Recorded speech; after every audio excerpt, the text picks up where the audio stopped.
this diabetes and obesity problem is now called diabesity around the world.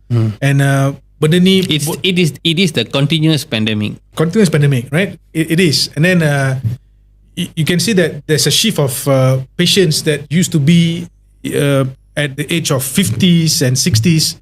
When I talked to my senior doctors, they said they only look at diabetes back then was 50 years old. But now when we are going for pre-op optimization, you can even have someone who's 20s having diabetes without them knowing. This is one. Number two is the way we screen though. Kita screen kat, contohnya cara kita screen kat certain general practice adalah kita ambil fasting glucose. And some patient don't even go to doctors. They are treated by pharmacists.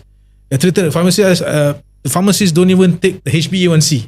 And the patient would just use the fasting blood glucose. They have to understand that the glucose is quite very volatile. You have different properties at 1 hour, 2 hour, 3 hours after food. The reason I'm talking about this is because of glycemic index and this insulin index. So the way we are screening is wrong. Not everybody though. Some part of us, we don't have a proper protocol. So we miss out on a lot of patients.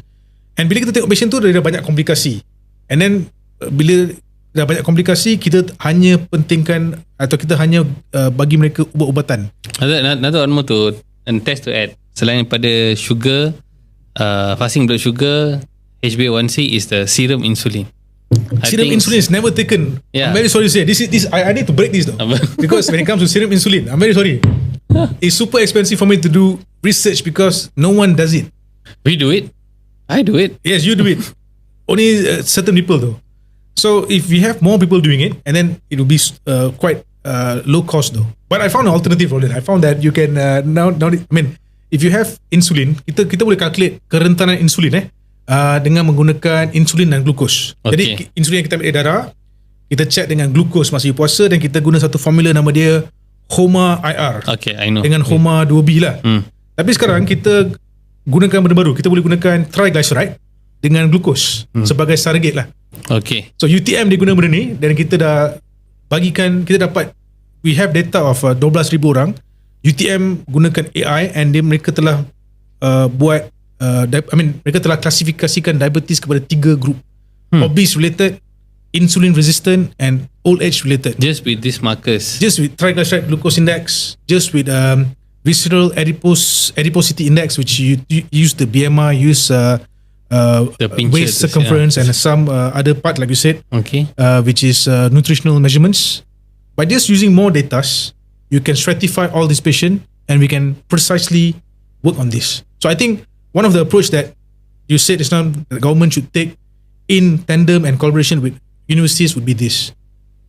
Just a shout out to just a shout out to Dr. Asnida and Dr. Nashua for doing this in UTM. Nice. And I'm pretty sure that definitely the agencies or the ministry of definitely would have known and seeing what this data can help them. Yeah, I think the paper is currently under peer review. Okay. And I hope after the paper is out, we would try to send it to some authorities who are interested in using the same method in private GPs. Not the food industry. Food industry, I think they have limited rule for now. Maybe later on when we come up with a lot of insulin index. What do you see 5 years down the line? Are you talking about politics? No. No. What do you see issue insulin resistance, issue diabetes ni? Is there ada tak any escape route at the moment besides not just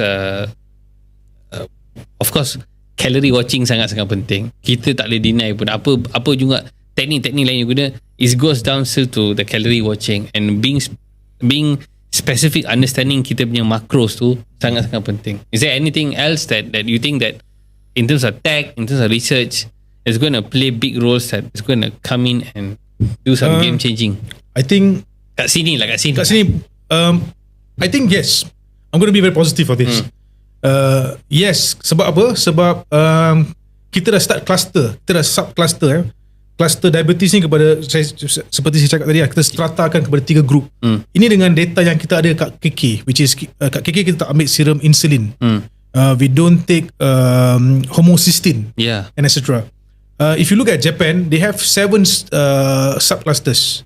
China have 7, sorry, not Japan, no, Japan I think it's 5. China has 7 subclusters On diabetes. on diabetes, and the reason they have more subclusters is because they test more things. For example, they orang check gliadin antibody, so they tahu ni type 1 ke, type 1.5 ke atau type 2. Oh, ada 1.5 also. Yes, type 1.5. And then you have latent autoimmune diabetes of adults. Okay. So this is considered 1.5. And then you have some diabetes, autoimmune diabetes, but it is not, the GAD65 is not positive. Gliadin antibody is not positive. So it's because of giving insulin to the patient develops autoimmunity. So they have data on this. And then they've also stratified diabetes based on uric acid. Uric acid diabetes yang there's a role of hyperuricemia, fructose toxicity, which is quite alien to us though. Yeah, just to stuck in purine. Yes.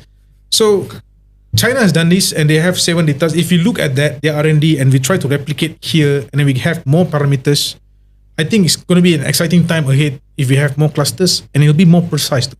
We would know siapa yang perlukan insulin, siapa yang perlukan sulfonylureas, dan siapa tak perlukan. So kita boleh cut costs when it comes to insulin and ubat-ubat macam ni. Siapa yang perlukan Ozempic, siapa yang perlukan SLGT2 inhibitor sebab mereka lebih cenderung untuk dapat sakit jantung. And then if you play around this kind of areas, we know who can be reversed, who can't be reversed, who needs urgent referrals. Kita boleh cut cost untuk diabetic foot, untuk penyakit mata dan sebagainya. Nice. So that's one part of it. Another part would be working on food. We come up with resistant starch, nasi, kanji rentan, supaya kita boleh makan nasi tapi kita tak jadi gemuk. Ini nasi yang dekat Malaysia sekarang ni yang ada kanji rentan. Kanji rentan yang ada pada nasi tu dia tak berapa pengaruh dia terhadap insulin dan glukos tak berapa bagus berbanding kanji rentan yang kita buat sendiri. Maksudnya seperti pemprosesan. Kita tambah macam saya cakap tadi kat Japan, dia ambil nasi yang tinggi dengan amylose, dia tambah dengan minyak, dia jadi lipid amylose complex. Cara masak dia adalah dengan masak nasi tu dengan minyak, lepas tu sejukkan nasi tu. Okay. So kalau siapa yang maybe some R&D in Malaysia, saya tengah pancing ni R&D kat Malaysia nak buat amylose tinggi campur dengan minyak kelapa sawit atau minyak red palm oil, lepas tu you crystallize and then you want to do clinical trials, it might be a great time ahead, Roland. We might go find him. Lesong Batu Medic Show.